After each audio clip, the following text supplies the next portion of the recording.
Here comes the, here comes the, here comes the. Y'all don't really want it like that. Yeah. Here comes the, here comes the.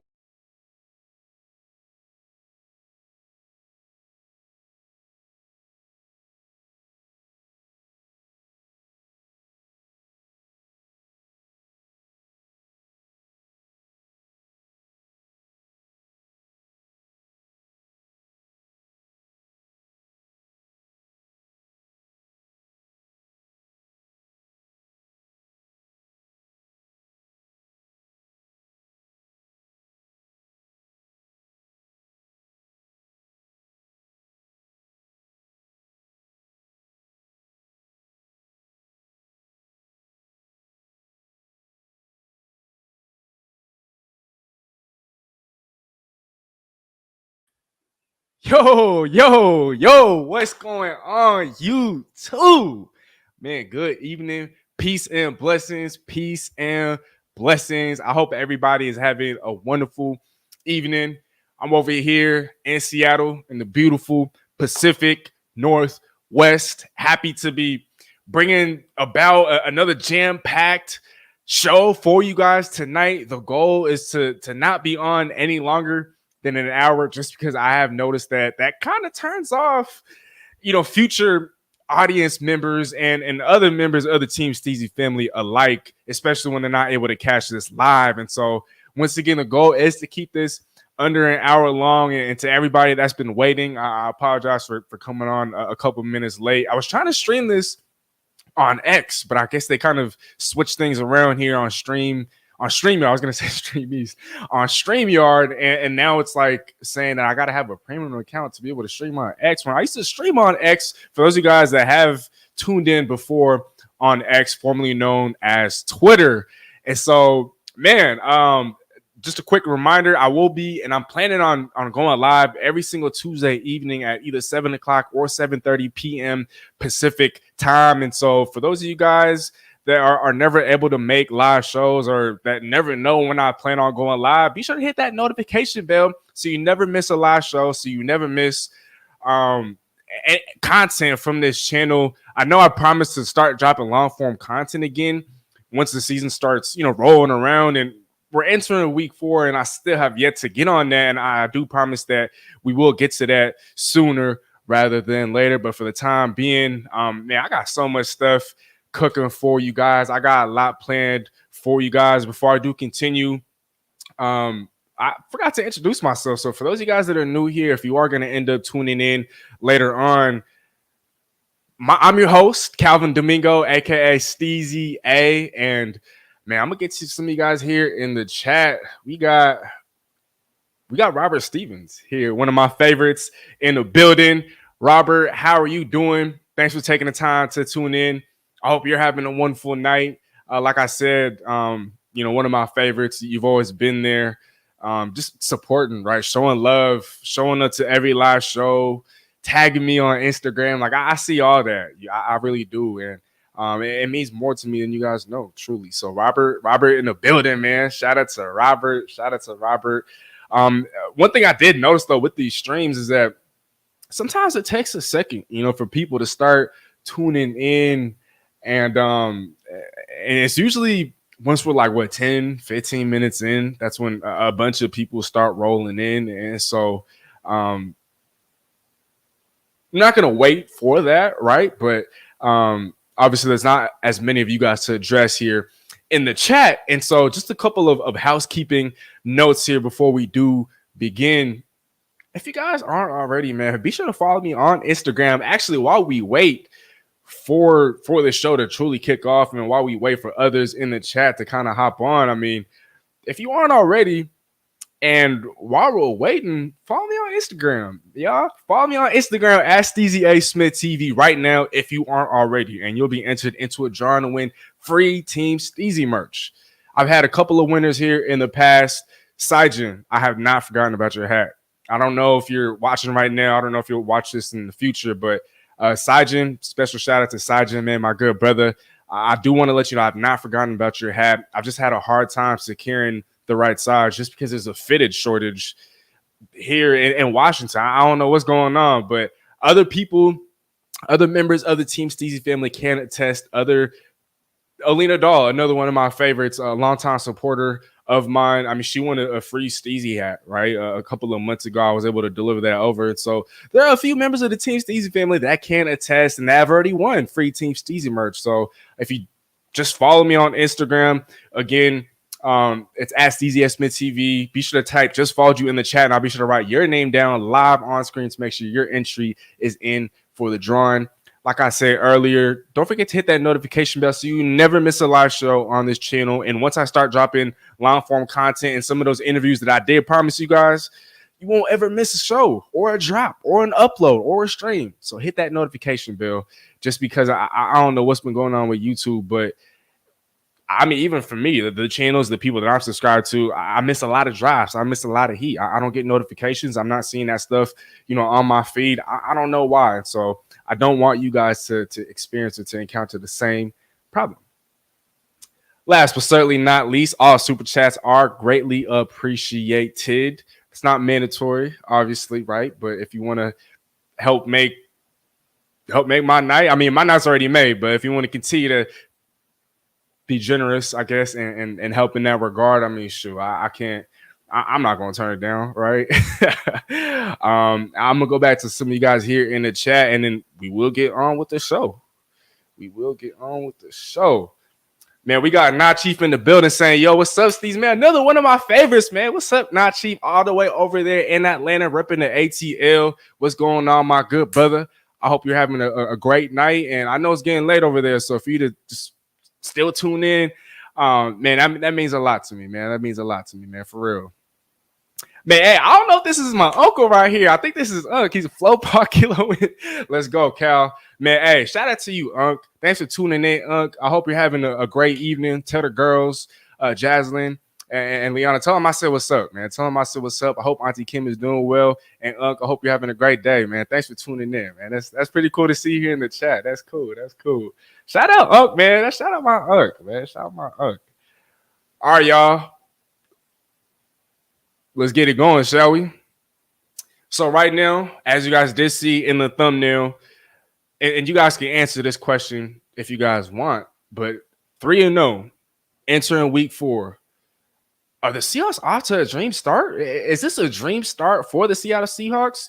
You guys let me know, chat. You guys let me know. Right now, I mean, you guys have probably seen this stat countless times already, but the Seahawks are one of only 2 teams in the NFC that are still undefeated entering week 4. The Minnesota Vikings, man. Who would have ever thought that Sam Darnold and the Minnesota Vikings are undefeated entering week 4? And it's not like, and we'll get into this in a little bit, right? I know a lot of people, especially non-Seahawks fans, are looking at Seattle's 3-0 record, and they're saying, oh, they're playing a bunch of inferior teams. They're playing, rookie quarterbacks. They're playing backup quarterbacks. They're playing third stringers. I'd have to agree. I'm not going to sit here and deny any of that, right? But at the same time, I mean, actually, no, we're going to get into that. But real quick, just going back to the Minnesota Vikings, it's not like they're over here beating up on scrubs, right? I mean, a lot of people, maybe I'm talking about myself more so here, but a lot of people, a lot of pundits actually had the Minnesota Vikings. They were expected to be a bottom 10 team in the NFL, a bottom 12 team, right? A bottom 12 team entering the NFL. A lot of people had the Minnesota Vikings as either the 3rd or the 4th best team in their own damn division. Excuse my French, man, in the NFC North. And so for them to have beat up on the Texans, for them to have beat up the 49ers, for the Vikings, who are they playing week 1, y'all? I want to see that real quick. In week 1, they beat the Giants. So I don't know if that really right, but they've beaten up on the Niners and the Texans, 2 teams that are expected to be Super Bowl contenders this year. And so, man, I don't know. I think with each passing week, I don't know how much longer we can label the Vikings as quote-unquote pretenders. We're going to see about it. But, yeah, right now, again, I'm going to put this up on the screen. The Seahawks are one of only 2 NFC teams that are still undefeated. So how about that, 12s? One more here. You guys have probably seen this already. But, I mean, hey, can't reiterate this enough, man. The Seahawks are one of only 5 teams in the entire NFL that have an unblemished record. So a perfect 3-0 entering week 4. We also got the Buffalo Bills, who absolutely annihilated the Jacksonville Jaguars. The Kansas City Chiefs, who continue to squeak out and claw out a bunch of these 2, 3-point, 1-point victories. And then last but certainly not least, we've already talked about the Vikings. We got the Pittsburgh Steelers, a perfect 3-0, have yet to allow an opponent to score more than 10 points. Them Steelers is looking good, man. Them Steelers is looking good. So for the Seahawks, again, you guys know this already, right? And so these are just friendly reminders. The Seahawks are sitting at first place in the NFC West. And as of now, entering week 4, the Seahawks have an early 2-game lead for the division crown. I asked you guys this last week, and so, chat, I'm going to ask you guys again. With the 49ers dealing with the plethora of injuries, with the LA Rams, I know they were able to beat the 49ers despite all those injuries. The Cardinals, I don't think they're ready yet. I don't think that they're a better team than the Seattle Seahawks, though I do believe they have a bright future. Do you guys think that, and I know the Seahawks are injured as well, but do you guys believe that with Seattle having built up an early 2-game lead in the NFC West, could they potentially capture an improbable NFC West crown just almost by default? I know that sounds, especially if the players would hear some of this. I mean, I know that sounds bad, right? But imagine the Seahawks winning the NFC West almost by default because all these other teams, or because the other teams in the division are just so riddled with injury. I mean, I will take it. I would certainly take it, but chat, let me ask you guys now. How likely is it that the Seahawks, I know it's very, very early, but hey, I'm a talking head, and so that's what I'm going to do. I'm going to talk, right? And I'm going to get you guys talking as well. But the Seahawks, how likely is it that they capture an NFC West title as soon as this year? As soon as this year, how likely you guys think that is? Is that feasible at all, or do you guys believe that with the injury starting to mount up, with the play of especially the interior of the offensive line, with the schedule only bound to get tougher, do you guys think that that'll eventually catch up to the Seahawks, or do you guys think that with what we're currently seeing, I mean, could the Seahawks potentially run away with the NFC West, or is this a conversation that should be avoided entirely? You guys let me know. You guys talk to me. I'll put out a couple of reminders and talking points for you guys to kind of dissect and kind of look at. And so I'm going to go back to some of you guys here in the chat. In the time being, chat, don't be shy, man. Don't be shy. I want to hear some of you guys. I want to hear some of you guys' thoughts and opinions. Let me know in the comment section. I know with some of you guys that tuned in last week, we talked about it already. But for those of you guys that are new, that are just tuning in, that haven't had this conversation with me yet, let me know, how likely is it for the Seahawks to capture an improbable NFC West crown? Talk to me. Talk to me. Okay, so now Chief here. Good game from the Seahawks this Sunday. Can't wait for Monday night. Hey, man. Monday Night Football. I put this on Instagram. So for those of you guys that follow me on Instagram, and you guys have seen this already, I'm not trying to jinx anything. I mean, look, a stat is a stat, but the Seahawks, dated back to 2015, are undefeated against the Detroit Lions, a perfect 6-0. Detroit's last victory against the Seahawks came, I think, if I'm not mistaken, was during Russell Wilson's rookie year back in 2012. And so it's been almost 12 years. It's been over a decade since the Detroit Lions have beaten the Seattle Seahawks. Monday Night Football, man, I know there's a lot of injuries on both sides, but it'll still be a great game nevertheless. Not Chief, I'm with you. Robert Stevens here. One of my Tulsa friends out here saying the Lions will run all over us. I said, nah, we will be fine. This is definitely a concern. This is definitely a cause for concern, especially if we don't have an update just yet. We don't know if Leonard Williams or Byron Murphy will be good enough to play. Uchenna Nwosu, who we will talk about later on, later on in the show. I believe he'll play. He might be on a little bit of a snap count, and so we'll see what happens there. But he's a very fine run defender in his own right. And so we'll see. I think it's a valid point, Robert. I'm not going to, even as a guy that's, covering the Seahawks and rooting for the Seahawks, I mean, I'm not going to sit here and say like, oh, yeah, no, they're not going to. Detroit has been able to run on just about anybody and everybody, right? They're able to kind of impose their will. But starting center Frank Ragnow, and again, we will touch on injuries on both sides as we preview the Monday Night Football game, right, between the Seahawks and the Lions. Starting center Frank Ragnow, one of the very best centers in the entire NFL, is likely to be out. I think, what is it here? He's dealing with My bad. He's dealing with the pectoral strain, and he's week to week. So I highly doubt that he's going to be available for this game, even if there's an extra day, right, of rest.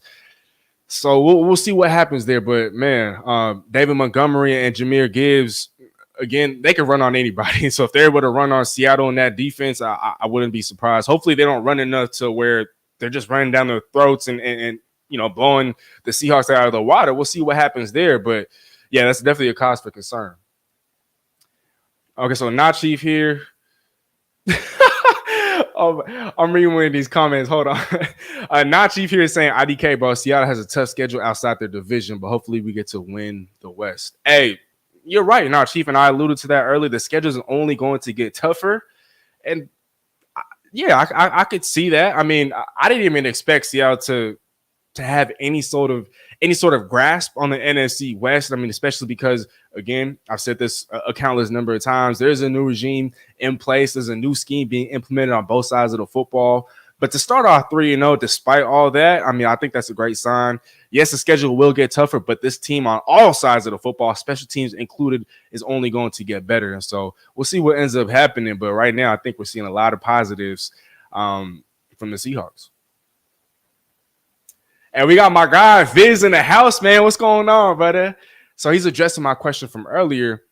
Viz is saying, very good chance Mike McDonald does have Kyle Shanahan's number. This ain't the dog days of Pete Carroll. Man, he has Kyle Shanahan's number.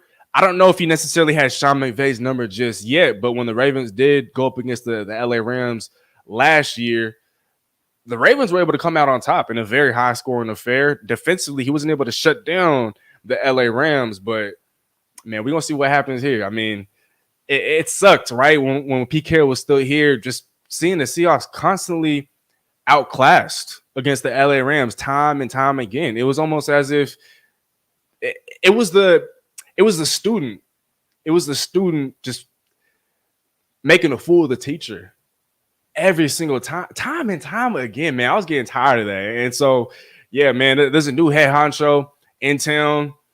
Viz, you bring up a great point. I appreciate your thoughts. Man. Your guys' O-line will only gain continuity over time. Yeah, I mean, speaking of the offensive line, there are options that Seattle does have at its disposal.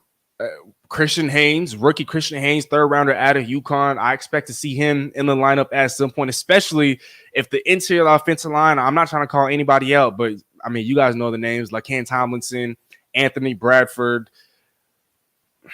If those struggles continue to rear its ugly head, especially in prime time against the Detroit Lions, I think some serious changes need to be made. Again, like I just talked about, Christian Haynes, rookie guard out of UConn, arguably the best guard coming out of the draft, in my opinion.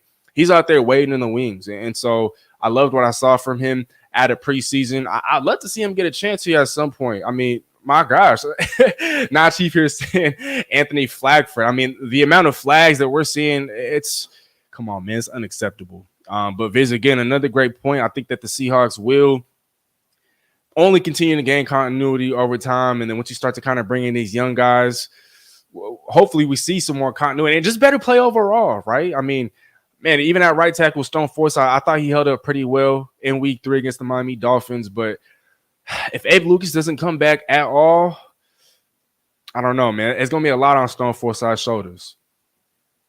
We got Chris Simmons here in the building. Welcome, Chris. I don't believe we've met. I don't believe I've seen you here in the chat just yet. And so nice to meet you. Thanks for taking the time to tune in.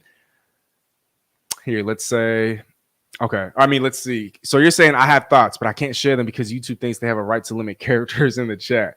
I'll talk if and when YouTube is more competent. I got you. I do think it kind of sucks how there is a character limit in the chat. I mean, hey, but Chris, I'm not going to make you talk. So if you ever want to share some of those thoughts of yours, you could try to put it in maybe less characters. But let me know. But Chris, thanks for taking the time to tune in, man. I'm happy to have you here. Not Chief, the rest situation in Pittsburgh is interesting. Interesting to say the least. I mean, I think at this point, I know he only signed a $1 million contract, but I don't believe that Russ is interested in just playing backup, right? He might not have too much of a choice, but if I'm Russell Wilson, this might look bad, but I'm going to try and figure out a way to get myself out of Pittsburgh. Right? Because, I mean, we're in the twilight of Russell Wilson's career. He still wants to win Super Bowls. He still wants to, what's it called? He still wants to continue to add to his Hall of Fame resume. And so him being a backup to Justin Fields, that's not going to aid in that quest. And so interesting, again, is the right word to say the least. We'll see what ends up happening there. But if Tua can't come back for the Dolphins, I would love to see Russell Wilson in Miami. I mean, he could definitely work with Tyreek Hill and Jalen Waddle. He still got a deep ball. Viz is saying Mike Macdonald is very good at scheming for high motion offenses. He will cause problems for the Lions O-line. Amon-Ra versus Spoon would be a movie. Right. And Reek will definitely have his shots, his chances at covering Amon-Ra St. Brown. Viz, like I talked about earlier, one of the very best centers in all of football. He might not be a household name, especially here in Seattle, but in Detroit, I bet damn right he definitely is a household name. But Frank Ragnow, center Frank Ragnow, is week to week. If I saw the diagnosis correct, it is a pectoral strain or something to do with the pectoral. And so we'll see what ends up happening there. That Detroit offensive line, I mean, they have a bunch of Pro Bowls and all pros, but the center, definitely one of the more critical components of that offensive line, especially in Detroit. And so, yeah, Mike Macdonald, they'll definitely cause a lot of problems for that Lions O-line, especially because they're missing one of their very best guys. This is what I was laughing at earlier. He said too early to call, but anything is possible. Uncle's over here saying Gino needs a fade from.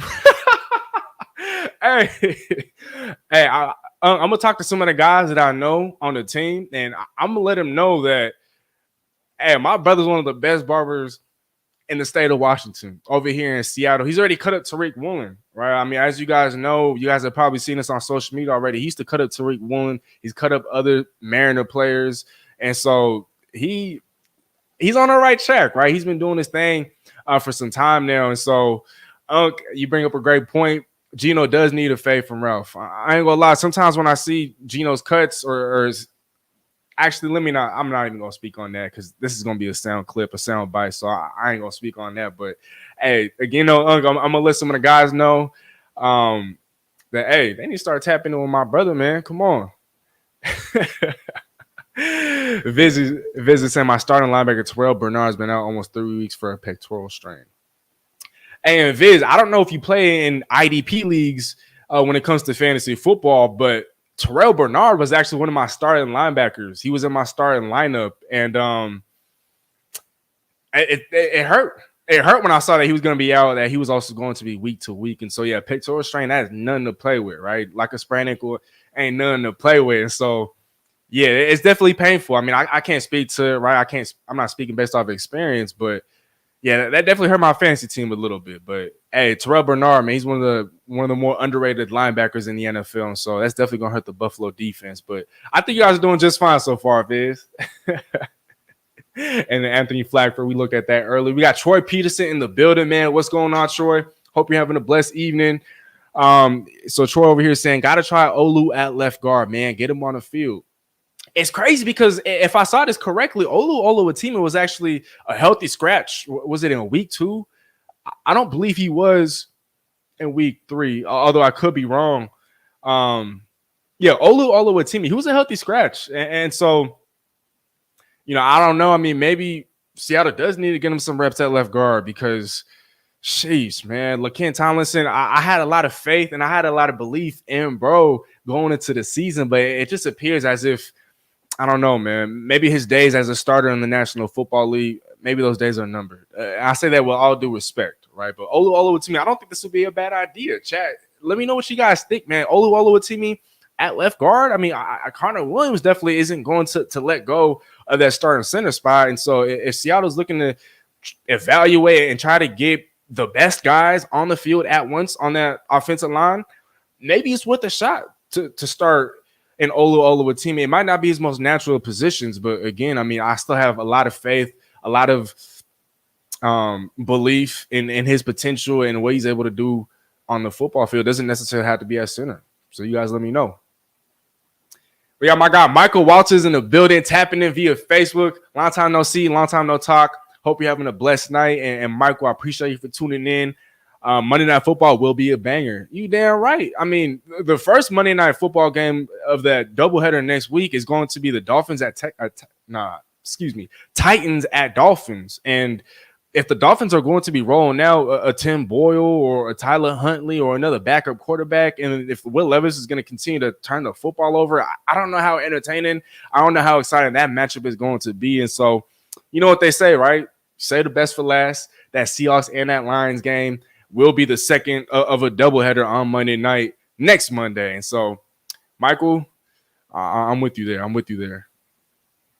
Now, Chief is saying Russ ain't even too far from his prime. Hopefully he gets back on his feet. Hey, he had a great year last year, statistically speaking, right? It was really because of political reasons why he was benched, and they knew they were going to move on from him after this season. And so why risk injury, right? I mean, imagine if the Broncos would have made the playoffs last year. That would have been another opportunity for Russ Wilson to potentially get injured, right? And so, yeah, I mean, the more games that he's not playing, or I mean, how do I phrase this? Yeah, the more that he's not playing, the less the chances of injury. And so, again, it was strictly political why he was benched last year. I just thought that was a bunch of BS, man. But I'm still rooting for Russ, man. I'm still rooting for Russ.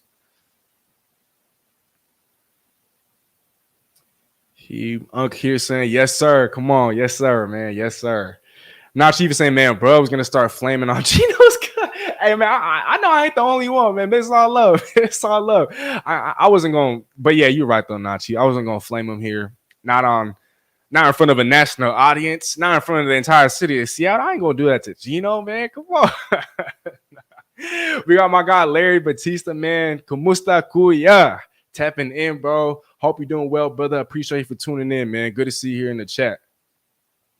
Okay, last comment here before I do get back into the thick of things. I want to touch on one of my takeaways from week 3, as well as just a couple of notes before we kind of preview the Lions and Seahawks. But Viz here is saying interior offensive line wins in this league. The Chiefs are a great example of it. Joe Tooney, Trey Smith, and Creed Humphrey. Tackles are very important, but inside pressure wins.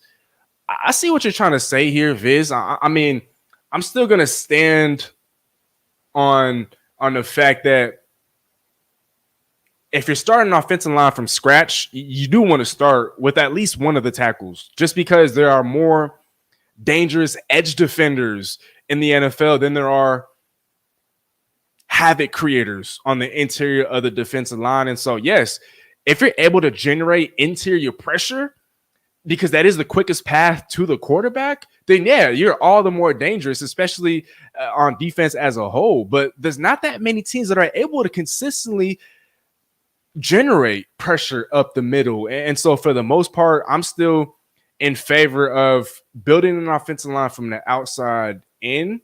But because of the rise of interior pressure, there are more and more defensive tackles, interior defensive linemen that are able to get after the quarterback from the interior side of things. So if I'm building my ideal offensive line, I'm starting off at left tackle, right? And then I'll probably start off with right guard, because at least on the left side, if I have an elite left tackle, I know that he's going to be able to hold things down on the left side, right? And then if I want to go interior, I'd probably go right guard, just because I know that if he ends up being elite, he could hopefully be able to kind of, what's the word here? What's the word that I'm looking for? Kind of stabilize the right side of the offensive line. And so I'd probably go left tackle, right? And then I'd probably go right guard. And then I'd probably go right tackle, left guard. Now, right tackle, center, and then probably left guard. Again, we're nitpicking here, though. But Viz, you still bring up a great point, nevertheless. I'm not over here trying to refute what you're saying. I'm just saying that I have a different opinion. But because you still bring up a great point again, I mean, because of the rise of interior pressure, it is important to start building that interior of the offensive line. And the Seahawks, it's rare that you see in-season trades for an offensive lineman. And so I don't know what's going to happen there. Viz, one more comment. 100% you are correct. It's the reason why tackles go in the first round. And that's one of the many reasons, but yes. Speaking of tackles, though, I mean, let's see here. I'm trying to find this. Speaking of tackles, though, y'all, in case you missed it, per ESPN's Oh, okay, I forgot the S there. Don't mind that. Don't mind that typo. But per ESPN's Field Yates, the Seahawks hosted veteran offensive tackle Jason Peters for a visit earlier today. If signed, he would pass Aaron Rodgers as the oldest player in the NFL at 42 years old. That's crazy, man. That's actually crazy. If he's 42 years old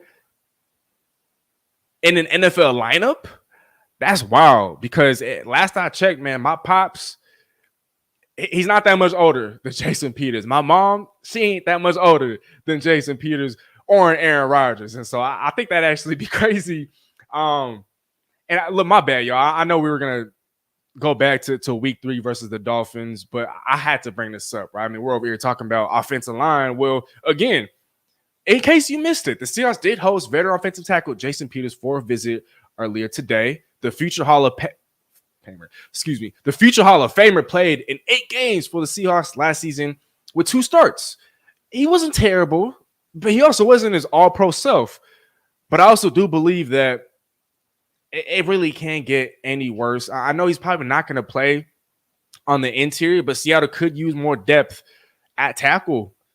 Again, in case you missed it, George Fant, who Seattle did sign to be that replacement for an Abe Lucas, not a temporary replacement, he's been placed on IR, and so he's going to miss at the very least another 3 weeks. Stone Forsythe, again, like we talked about earlier, like we touched on, he put up a decent performance, right, against the Miami Dolphins in week 3.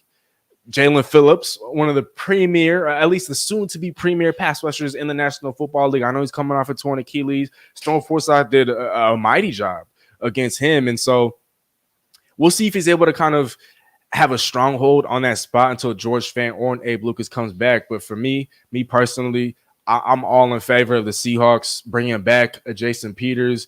Again, he wasn't terrible last year. While he wasn't his all-pro self, he still brings valuable experience, a little bit of camaraderie with some of these guys in the building already. Just a veteran option that can help some of the younger guys on the offensive line, just because there are a bunch of young guys on that offensive line. And again, Seattle just needs more depth with George Fant now being on IR. So why not bring in a familiar face, a future Hall of Famer, right? Chad, you guys let me know what you guys think. If you guys haven't seen this already, I want to know your initial thoughts, your reactions to Seattle potentially signing a 42-year-old in Jason Peters. Again, he's not that much younger than my parents. And so it would be a little crazy to see him on a football field. But again, I think he could still provide at least average play on the offensive line, right? And so I'm in favor of this working out, hopefully, for the Seahawks. Chat, you guys let me know what you think.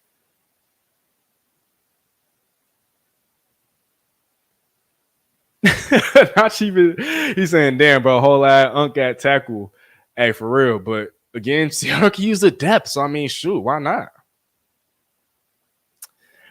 My bad, Vince. I'm gonna get right back to that. What's up with Abe Lucas?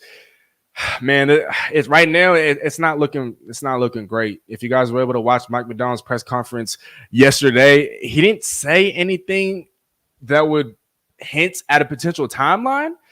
But I also think that the lack of what was said might also be a foreshadowing of potentially what's to come. And 12s, you might want to cover your ears. But y'all might have to brace for the fact that maybe Abe Lucas doesn't come back this year. And Viz kind of brought it up here. If they're still calling Jason, that means Abe still is not ready. I could be wrong. You could also be right, Viz. But like I said, George Fant, who Seattle did sign to be its starting right tackle while waiting for an Abe Lucas, he's been placed on IR. And so Seattle just needed the depth regardless. And so, again, though, Viz, you could be right. You could be wrong. I could be right. I could be wrong. But regardless, Seattle does need the depth just because George Fant is on IR. And so there is that. We have our first super chat of the building, man. Courtesy of my uncle, man. Shout out to Unc, man. Not only tuning in, but showing some love with the donation. Uncle, man, I love you guys. I love you, man. Thank you. Thank you. Thank you. Truly. I really appreciate that. Thank you. Philip Price here is confirming what I said earlier. And I hope you're wrong, Philip. But thanks for tuning in. Happy to have you here. Abe might be done. Hey, man, somebody had to say it. Shoot. We got Filipino Mad here in the building. I don't think we've met Filipino Mad. So, hey, welcome to the Team Steezy family here. Thanks for tuning in. Happy to have you here. But Filipino Mad is saying, even if Abe was close, parentheses, which he's not, all we have behind Stone at the moment is Mike Jarrell. They need JP as emergency anyway. Stone is the backup to Cross. Right. Stone Forsythe coming out of Florida was a left tackle, not a right tackle. It's not necessarily the hardest of adjustments, right? I know it's easy for me to say that. But you're right. Filipino Mad. Stone Forsythe is the primary backup to Charles Cross. George Fan, who was supposed to be the primary backup to Abe Lucas, is on IR. Abe Lucas isn't able to play. And so if you're taking Charles Cross's backup and starting him on the right side, now Charles Cross doesn't have a direct backup. Stone Forsythe almost assuredly doesn't have a backup other than a Mike Jarrell, who might still be a little raw and might still be a ways away from starting an NFL game or from earning meaningful snaps in an NFL game. And so Filipino Mad, you bring up a great point. And chat, I brought this up last week, but I did have a chance to interview Seattle 6th round rookie Mike Jarrell over the summer. If you missed that, hey, check out the YouTube, man. Check out the Instagram. Once again, at Instagram or on Instagram, at Steezy A. Smith TV. If you guys want to see that interview that I had of Mike Jarrell, hey, he's a cool guy, man. He's real cool. Let me not say that. But yeah, hey, you guys check that out, man. I thought it was a pretty dope interview. Mike Jarrell, he's a cool guy, man. He's real cool. Man, we got a second super chat of the building, man. Shout out to my guy Viz, man. Always showing love. And matter of fact, no, it wasn't this past week, but it was in week 2. You did beat me in fantasy in our Real Players Only League on ESPN. I don't know if I ever said good game, but hey, Viz, good game, brother. I just wanted to say that. But man, this is love, man. I appreciate the super chat, brother. Thank you. So Viz over here saying the realest commissioner and my favorite Seahawks analyst, and circle week 8 for me too. Oh, that's all right. Hey, Viz, if you're down, bro, I'm gonna need you on this show. Because I will be putting out a Seahawks and a Bills preview. I have a couple of Bills content creators I'm also planning to bring on for the show. But Viz, I would love to have you on the show. So that week, let me know what day you're free. Let me know if you want to hop on the show, man. Come on. Oh, yeah, here it is, man. He said, I got you for week 8, man. Hey, come on, man. I'm going to put that in my calendar. So, if you don't already, put on a show fit, man. I'm gonna need a show fit from you, Viz, and I would love to have you on the show. But, brother, thank you so much for the super chat, man. You one of the realest people I know, too. You've been supporting me since I started this whole media journey of mine. And so I can't thank you enough, bro. You always showing love on Instagram. You over here tapping in on YouTube. I appreciate it, brother. Thank you so much, man. Thank you. I'm looking forward to having you on the show as well. Come on. CJ King in the building, man. What's up, CJ? CJ here is saying we should try Olu at guard. He has talent. It might be a good fit. And people forget in college, he wasn't just the best offensive lineman in all of college. He was the best lineman. So out of offensive and defensive lineman at Michigan, he was the best lineman, period. And so, yeah, left guard might not be his most natural positions, but come on, man. I don't think it'd be that much of an adjustment, right? CJ King, man, that's a great point, man. Come on. Larry here saying it's going to be a good game on Monday night. Go Seahawks. Hey, come on, baby. You know what it is, man. Come on. Viz, much love, brother. Hey, much love, brother, for real. Come on, man. You know what it is. You know what it is over here. All right, so we talked about Jason Peters, right? I did just want to kind of interrupt the show to provide an update there. Just a couple of pointers, though. Just a couple more things that I want to talk about before we do get into just a little mini preview of the Lions and the Seahawks on Monday Night Football. Let me bring this up here right quick. All right, so like we said earlier, the Seahawks are sitting at first place in the NFC West entering Week 4. And the Seahawks have an early 2-game lead for the division crown. And now we're going to kind of get back to my closing thoughts on that Week 3 win over the Miami Dolphins. Seattle might have dominated Miami on the scoreboard, right? 24-3. But Seattle also lost the turnover battle 2-0 and committed the same number of penalties as Miami. Miami, however, got docked for 85 yards and Seattle got docked for 92 yards. So the penalties I'm not super worried about Seattle having lost the turnover battle just because on both occasions, and the second occasion, that second INT that Geno Smith threw, it was off the hands. I think it was a deflected pass, and so it was deflected off one of the Miami defenders, and it landed into one of the Miami defenders. Yeah, again, that INT will show up in the stat line, and it will show up next to Geno Smith's name, but I'm not super worried about that particular interception. However, both interceptions did come by way of pressure. And so I can't drive this home enough. But that interior of the offensive line, that play has to step up. Right now, what we're seeing and what we're getting at a Stone Forsythe on the right side at right tackle, I think it's serviceable. And so I'm not super worried about that. Connor Williams is still getting his legs under him, but he's going to start to show everybody why he was one of the very best centers in all of football last year for the Miami Dolphins. And so I think that as he continues to kind of ramp up activity and start to get his legs under him, I'm not worried about the center position. But left guard and right guard, not only are these guys committing a plethora, just way too many penalties, but play just has to be better. Period. And so it's nitpicking, right? It's nitpicking, but it's easy to see why Mike Macdonald mentioned in his press conference that the team can be, quote unquote, so much better. As far as penalties, Seattle can be better. As far as play in the interior offensive line, Seattle can be better. As far as stopping the run on defense, Seattle can be better. As far as keeping Geno Smith upright, Seattle can be better. But my biggest takeaway of week 3 is a more positive one. I lay it out here for y'all. If you guys read the descriptions of the videos and the streams that you guys tune into and watch on YouTube, you might have already seen this, but my takeaway is in the description. Yeah, you can say what you want about the inferior competition, right? But given Seattle's propensity to play down to its opponents in years past, this season's dominance of quote-unquote lesser teams seems refreshing. Man, additionally, let's not forget the fact that the Seahawks are essentially starting over from scratch from a schematic lens on both sides of the ball, all the while being led by the youngest coach in the entire NFL. Yes, growing pains were to be expected. Heck yeah, right?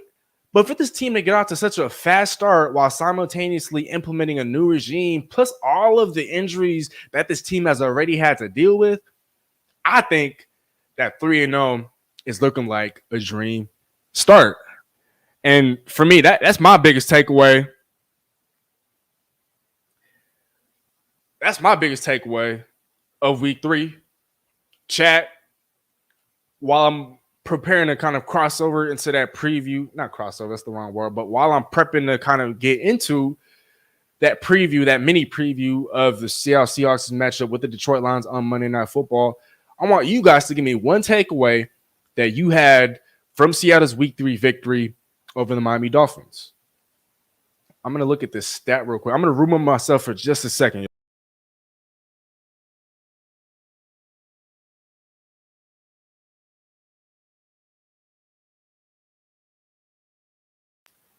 Oh, yeah, and on third down, Seattle was 3 for 11.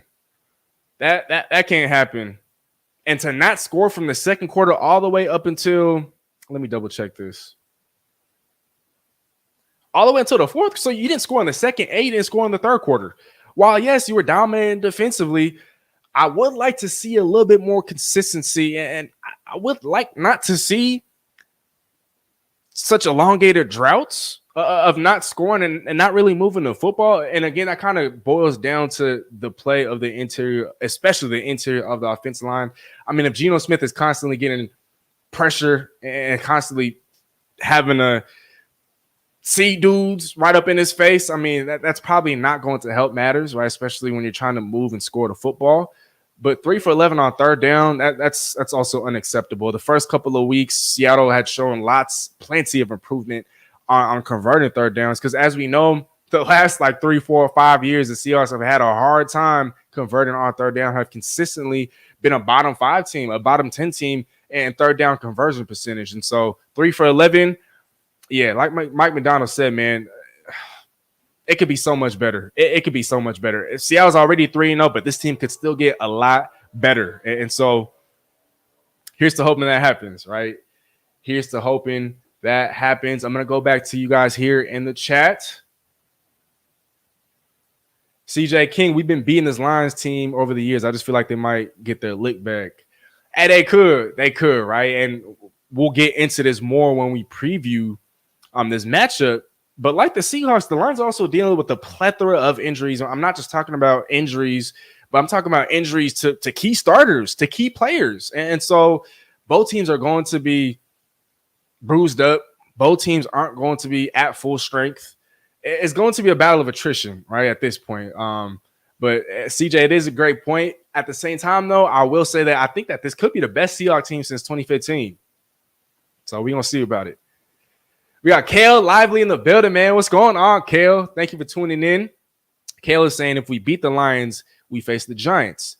We go 5-0 to start the season before we face a hurt 49ers, right? Week 6 on Thursday Night Football. I don't think Christian McCaffrey is going to play. We don't know if George Kittle's going to play. We don't know if Deebo Samuel is going to play. We don't know if Brandon Ayuk is going to go back to being Brandon Ayuk. And so, Kale, you bring up a great point here. Then Atlanta, which is doable. We then hit the Bills. We could be 7-0 at that point. Oh, boy.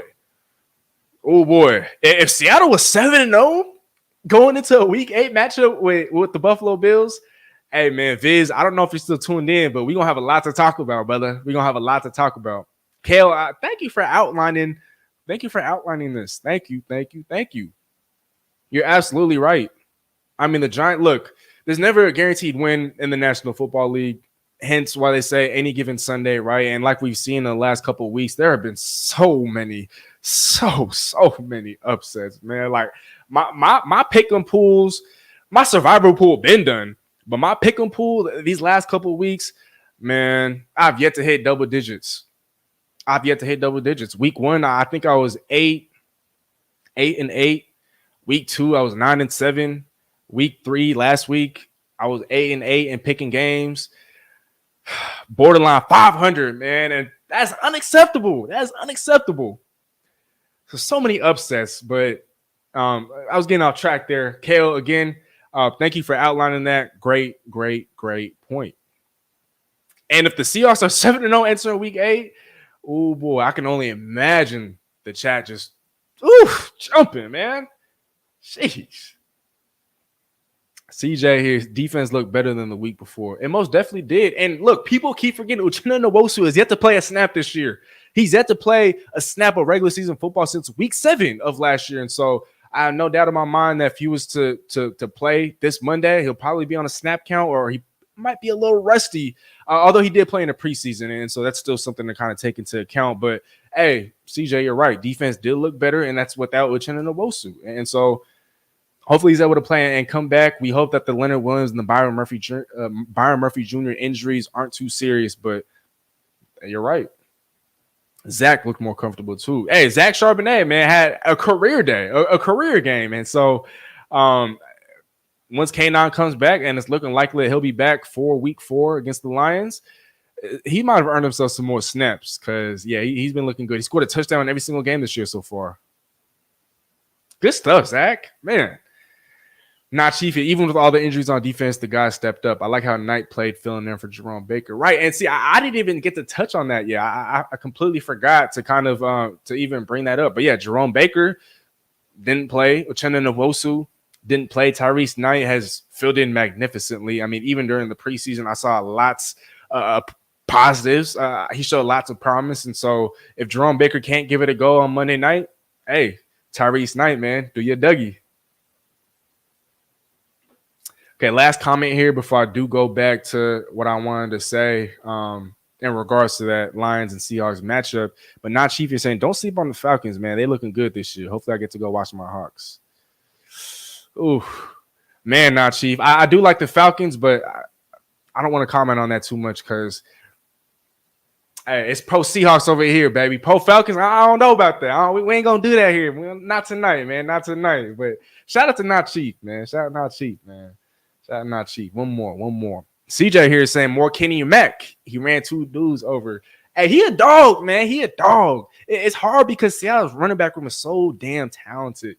man, so talented. I think even Seattle's receiving core, I was going to say, I mean, maybe he could slot in at receiver at some point, but nah, there's too much talent here at the skill positions. But yeah, I mean, for Seattle to be so loaded at the running back position, I mean, Kenny McIntosh has just barely seen any run. I expected to see a little bit more of him this year. And with K9 going down, I mean, that only reinforced that thought, but still haven't seen it. We'll see what happens, but he definitely deserves some more playing time. Man, we got my brother in the building, man. What's going on, buddy? East Coast Gridiron in the building, man. Hey, y'all be sure to tap in, hit that subscribe button. Be sure to check out his channel. He's an Eagles fan, but he's a ball knower, man. He knows football. He's one of the smartest minds that I know, that I've had the pleasure of being around. But East Coast Gridiron, man, y'all go show my dog some love, man. Come on. He said, good to see you flourishing, my guy. We got to link up soon, brother. Hey, you too, brother. Come on, man. I've been seeing what y'all been doing, what you guys have been putting out, bro. Come on, man. Come on, brother. We got to hop. Hey, let's do a show soon, man. Come on. Talk to me, man. You still got my number, right? You still got my number? Come on, man. Let's set something up soon. Come on. Good to see you here, though, brother. I appreciate you. All right, not Chief here. Finna go to sleep, bro. Peace out, Steezy. And go Hawks, baby. Hey, have a blessed night. Hope you sleep well, not Chief. And till next time, brother. Peace. We got Larry here saying Brett said what's up. Man, hey, tell him I said what's up, man. I know, hey, if you guys are working right now, if you guys are over there, special shout out to my guy Brett, OG. Brett, man, what's up, OG? Hope you're feeling blessed, man. Hope you've been smooth. Thanks for saying what's up. Hey, I hope it hasn't been too busy for y'all out there. DM's open, bro. I'll hit you up, my brother. Hey, I'm looking forward to it, bro. Let's get it going. All right, y'all. So we're approaching the 54-minute mark here. And so, like I said, I'm trying to keep this under an hour, at the very least an hour. So this might be a little bit of a rapid fire kind of thing. But Seahawks injury update. Actually, no, before I go to that, we're going to move on now. It's week 4. So we're going to talk about week 4, but only briefly. I'm not going to dive into this too much. As of Tuesday, so as of today, September 24th, the Lions, 2-1 Detroit Lions, are currently 4-point favorites over the Seahawks. Not surprised, but again, they are dealing with the plethora of injuries. So I'm not too sure. I mean, yeah, you give them 3 points for being at home. They are reigning NFC, not reigning NFC champions, but they are coming off an NFC championship game appearance. Okay, I think that's about fair. That's fair. Here's another nugget. The Lions are 2-0 against the NFC West this season, having already beaten the LA Rams and the Arizona Cardinals. Although both those victories, they had to gut them out, right? Week 1 against the Rams on Sunday Night Football, they needed overtime to kind of defeat a beat-up LA Rams team. And then last week against the Cardinals, or this past weekend against the Cardinals, Jared Goff threw a pick 6, apparently. But the refs also said that, I think it was the 2-minute warning had occurred before the ball was snapped. And so, I don't know, man, but they have struggled. Even though they are 2-0 against the NFC West this season, the Detroit Lions have struggled. A win is a win. I'm not taking away from that, but they have struggled against the LA Rams and the Arizona Cardinals. Here's to hoping they struggle again against another NFC West opponent on Monday night. We talked about this at the top of the show, and if you guys follow me on Instagram, you've probably already seen the stat, but dating back to 2015, the Seahawks are undefeated against the Detroit Lions, having compiled a 6-0 record in that same span. The last time the Lions did beat the Seahawks was all the way back in October of 2012, and so I think I was in middle school the last time that happened. I was like 12 or 13 years old, I believe. Yeah, 13 years old. I was definitely in middle school at that point. But yeah, I was in middle school the last time the Lions beat the Seahawks. I think that says a lot. It definitely says a lot here. Seahawk injury updates, though. We touched on this earlier, but running back Ken Walker III, Mike McDonald said this last week in a press conference, but he's quote unquote very optimistic that K9 will play. He was able to practice on Friday of last week, and with this being the last game of the slate in week 4, I do expect a Ken Walker to play. Now with the Zach Charbonnet having balled out in the last couple of games without a K9. Perhaps K9 doesn't have to assume a full workload off the rip. Zach Charbonnet will be there. And like CJ King in the chat mentioned, hopefully we see some more K-Mac kind of sprinkled in. But Ken Walker, I mean, he has missed a couple of games. It seems like every year now. And so I think if Seattle were to kind of, lessen those touches just a little bit and kind of put more on Zach Charbonnet's plate, put more on Kenny McIntosh's plate, maybe that'll help preserve K9 over the course of the year. But good news, though, like I said, Ken Walker should play this Monday night. So there's definitely some optimism there for sure. And if you guys watched Mike McDonald's press conference from yesterday, he also talked about Uchenna Nwosu. And essentially, this is a paraphrase. Obviously, this isn't verbatim, but he talked about how Uchenna Nwosu is expected to practice at some point this week. He could potentially play this Monday, but like I said earlier, he'd likely be on a snap count, considering the fact that he hasn't seen NFL regular season action since week 7 of last year. I think he'd be a boon to this defense, especially if Leonard Williams and Byron Murphy. We don't have an update on those two yet. I do expect an update to come out sometime tomorrow, and so I'll be able to update and kind of fill you guys in on Instagram or Twitter. So make sure you're following me on there because I probably won't go live tomorrow. But yeah, his presence is going to be all the more paramount, especially, again, if Leonard Williams or Byron Murphy can't give it a go. But with the Detroit's offensive line banged up, oh, yeah, Nwosu was probably licking his chops. I mean, yeah, Frank Ragnow, one of the premier pillars of that line's offensive line is probably and is likely not going to play. And so Uchenna Nwosu, man, I know he's an outside linebacker, but he could definitely make his presence known in his first game back. No doubt about that. I didn't get to include a note here for the Lions and their injuries, but starting linebacker Derek Barnes has been placed on IR. Starting tight end Sam Laporta is dealing with a low ankle sprain. He has been labeled as day-to-day by head coach Dan Campbell.